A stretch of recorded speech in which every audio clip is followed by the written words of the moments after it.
Most of the websites which you browse on daily basis are hosted somewhere on the servers running on physical or virtual hardware. Majority of these servers are the Linux servers which usually serves the websites using Apache HTTPD server. In this video we will manually install and configure the latest Apache HTTPD server, and at the end of the video you will have your own running Apache web server on which you can host the static websites. For those who don't know what a web server is, in short, a web server is what serves the web pages. It understands your requests, processes them, and then returns you the response and the data along with that request. As you can see in this example, we have a web browser opened in a client machine which wishes to go to the www.xyg.com. First of all, since this client doesn't know about the end server, it will require a help from the DNS server. DNS server will check its record and will send the IP address of the web server to the host machine. Now, host machine through the internet router will reach out to the designated web server for that website, which will do its internal verification. Once the verification is done, web server will know if the page we are requesting it exists on the system or not. If it does, it will send another response with index.html page and a response code. So index.html page is what a web browser was expecting. However, this 200 code which is also known as a response code is very important for the web browser as well. Think about this response code as a language which can be understood by both the web browser and the web server. There are many response codes available, but the most common one you will often see is 404, which means the resource you are trying to access does not exist on the web server. So this was a brief introduction about the web server, how it works. Now let's move on towards the installation part. In order to download the all required packages, we will go to httpd.apache.org website. Once you are there on the website, you will see the latest stable release at the time of the recording. This video is 2.4.54. You can obtain the binaries for this version or the source folder. This is what we will be obtaining eventually. Here on the left hand side you can see we have documentation section available, and with the latest version, if you open that in a new tab, there are different user guides, reference manuals, and how-to tutorials. We will click on the getting started page, and then at the bottom you will see install section. We will select this section as well. You can install Apache HTTPD in RPM based distributions such as Fedora, CentOS, Red Hat Linux, or Rocky Linux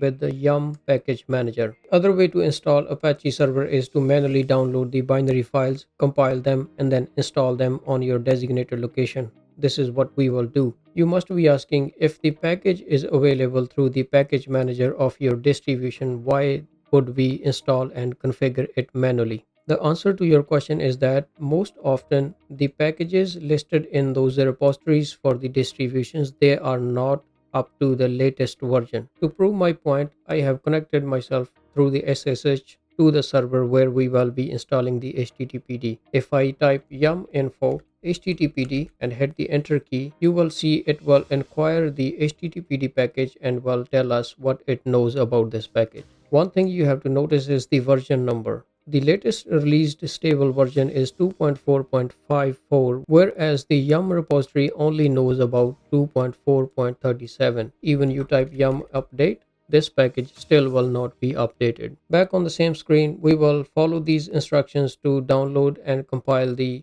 package. However, there are some requirements which you must fulfill before you actually compile the HTTPD server. You will require three different library files: the APR, which is known as Apache Portable Runtime Library, APR Utility, and PCRE. In order to get the Apache APR, just simply click on this link, open it in a new tab, and here you have different download options.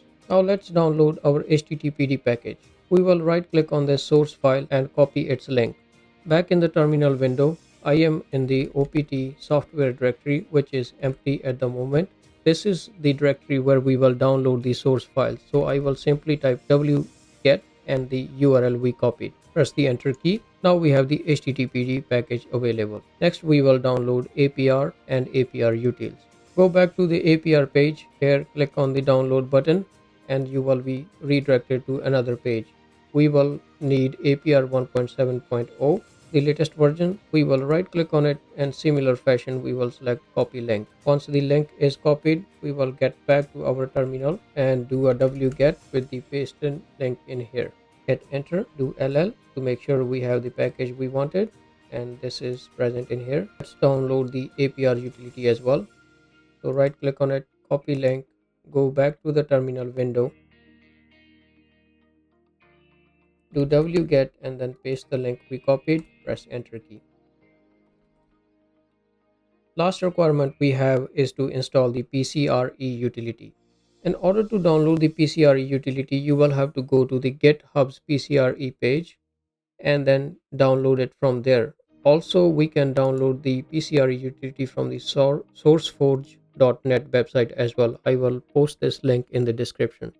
Simply go to that URL, click on PCRE2. This is the module we will be using, and then the latest version 10.30.7, and download this zip file. This PCRE file will be downloaded to your local system, and you will have to SCP or move this file on the Linux distribution. Alright, so we have everything what was needed by the HTTPD server. The next step is to compile each of the modules individually, and then finally compile and install the HTTPD server. To compile all these packages, we will need the development tools.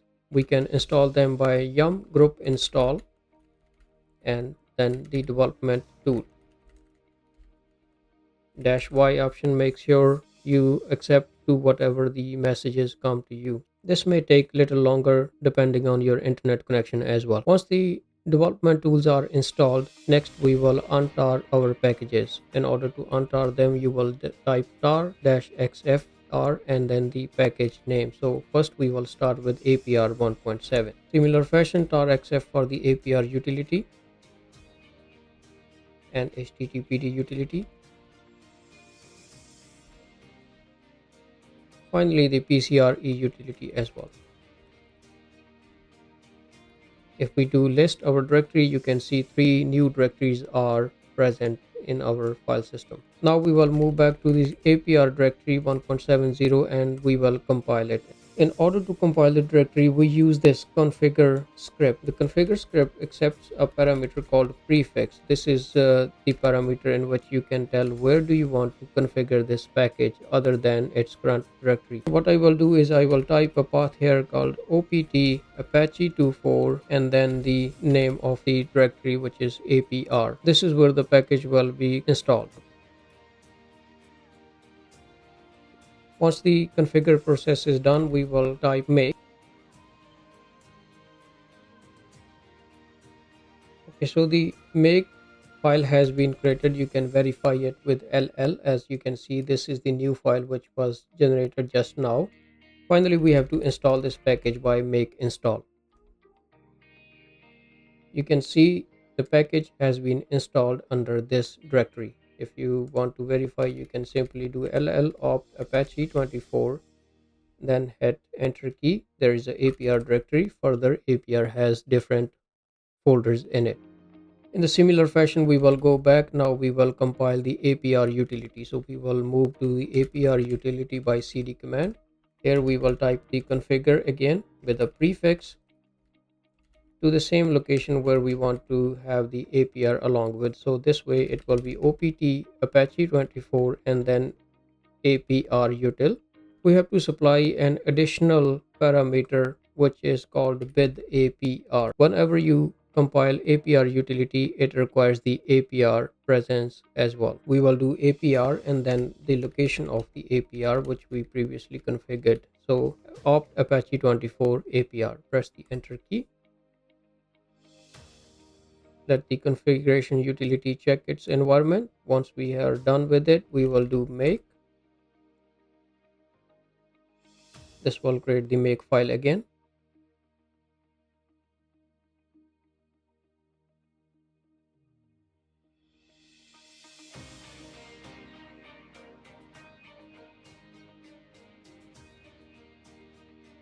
And finally, we will install this package with make install. Here, the successful message shows that the APR utility is also installed under the Apache 24 APR util folder. Next, we will move toward the PCRE utility. So PCRE, we will go into the directory and configure it with the prefix of the same location where the other files are residing. So opt Apache 24, but we want it to have under PCRE. This compilation process does not need any extra parameters, so simply we can press enter.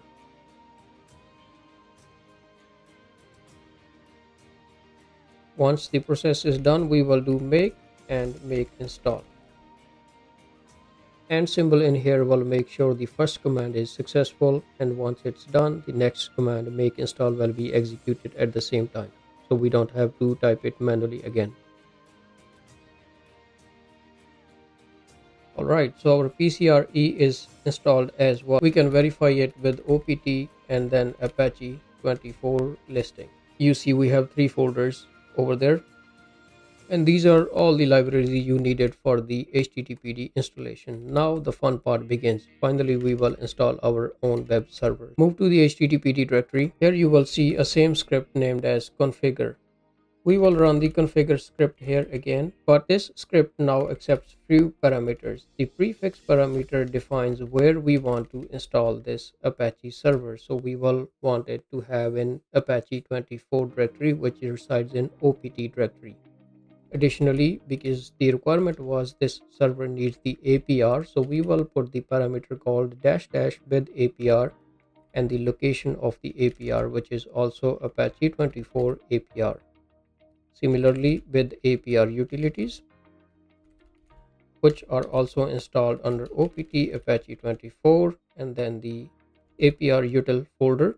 The next one is the PCRE. There is a catch with the PCRE. Since we are using PCRE version 2, so we have to define a full path of the configuration file. This configuration file can be found under OPT Apache 24 and then the PCRE directory which we configured. Further, we have to go to the Win directory and then there will be PCRE2-config file.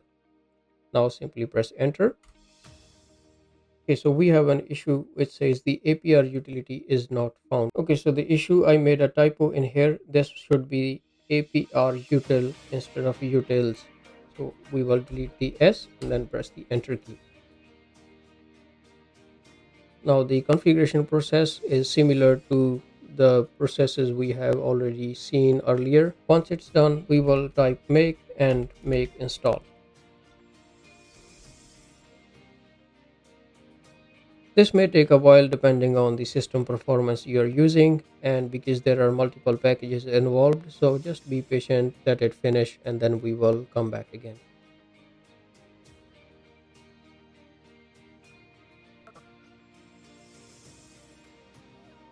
Alright, so our compilation and installation process is finished. Let's see what we have. So we will go back to our CD, OPT and then Apache 24 directory. Only if I can spell it correct. So we will do cd opt and Apache 24. You can see there are many new directories which were generated during the installation process are present in here. We will go to the conf directory.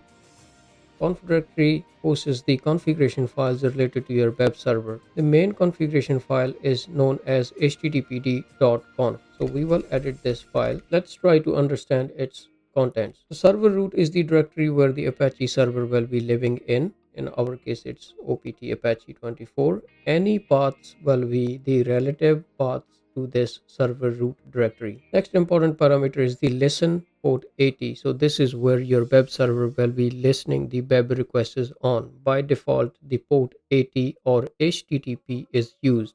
Here we have some module files which were pre-compiled and loaded for you. The modules are just extra packages which can help you to do various things in Apache server. Another important parameter is here user and group. The user daemon and group daemon says whenever you will run this Apache web server, it will be running as daemon. Usually in Linux environment, each process has its own user and group configured. You may change this daemon to something like Apache or HTTPD username. The server admin is an email who will be responsible for maintaining this server. One thing we have to change in here is the server name. So I will do I for insert and then type server name. The server name can be a fully qualified domain name or the IP address of your machine. For now, I will just simply choose IP address. The server name defines when a request comes in, it will actually process the request based on its IP or the server name defined in this configuration file. Here are some advanced directory parameters, which is saying on the root directory, nobody can override your files. Anything else access is denied. Next important directory is the document root directory. This is what we talked about earlier as well. The OPT Apache 24 htdocs is the directory where your HTML files will be hosted. The directory parameter in here is just setting up some permissions related to that particular directory. We don't need to do anything else in here, but you can also see the error logs will be redirected to logs.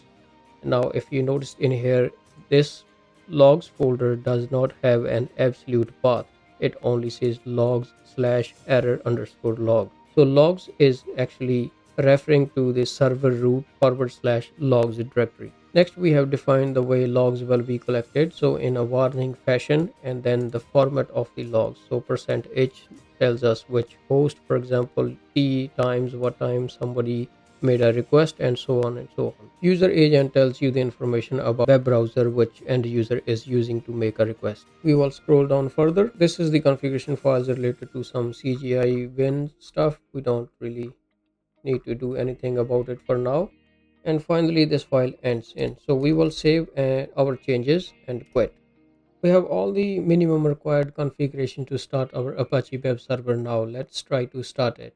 We will go to the bin directory with cd bin, and here you can see we have Apache CTL command or HTTPD command, which can be used to start and stop the HTTPD server. If you don't know what options it accepts, simply type the Apache CTL and then with the -h command. The H tells you available options for this command line utility. -k flag helps you to start or stop the HTTPD server.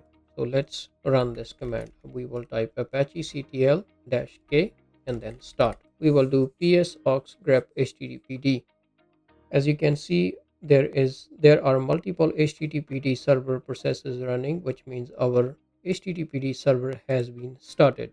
We can verify it by going to the local host, and as you can see, the HTML page is shown which says it works. Here I have opened Firefox browser on my Mac computer, and we will try to access the website from our Linux web server. By entering the IP address of the web server in the address bar, we are expecting the same message which showed in the terminal, such as it works. So if I add the IP address and then press the enter key, we cannot connect to the server. Two things we have to mention in here. As you can see, by default it's going to HTTPS port, which is actually a 443 or an SSL port. We have not configured our server to run on SSL port yet, but we will fix that in the later video. For now, let's see why our server is not responding. Back in the terminal, we need to verify if our firewall is running, because if the firewall is running, it must be blocking the port traffic for port 80. Next, we can verify if our HTTP service is listed by typing firewall command --list services. As you can see in here, only SSH, Cockpit and DSCPv6 client services are available. Make sure we have the port enabled as --list ports and nothing is listed. So the chances are that our Linux firewall is blocking the any traffic which is coming for 80 port outside of this Linux machine. What we will do next is we will actually add the port 80 as a service. So we will do firewall command firewall-command --add service and HTTP. We will also use a flag called permanent. This will make sure that the service list entry stays there even the firewall daemon is reloaded. Let's try to reload our firewall daemon. So firewall-command --reload, and it's successfully reloaded. Now back in our web browser, let's re-enter the IP address of our Linux server and press the enter key. You can see the it works page is shown.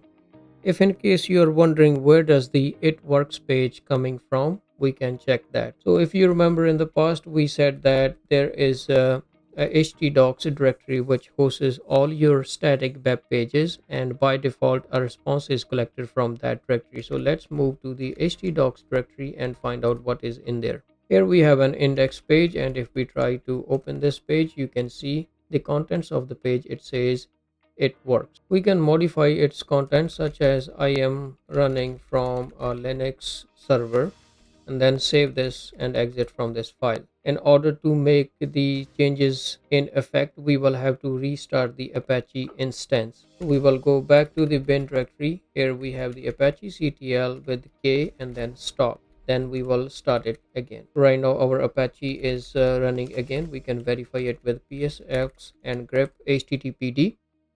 There are multiple processes running, which means our server has started up. We will go back to our Firefox browser and then hit the refresh button. As you can see, the new page appeared. Just to recap, what we did in this video is, first we installed the HTTPD server manually. In order to install it manually, we had to download the required packages such as APR, APR utils, PCRE, etc. We compiled each individual libraries first, and then finally we embedded the all libraries along with HTTPD installation. Next, we troubleshooted the issue about our web page not available from different server.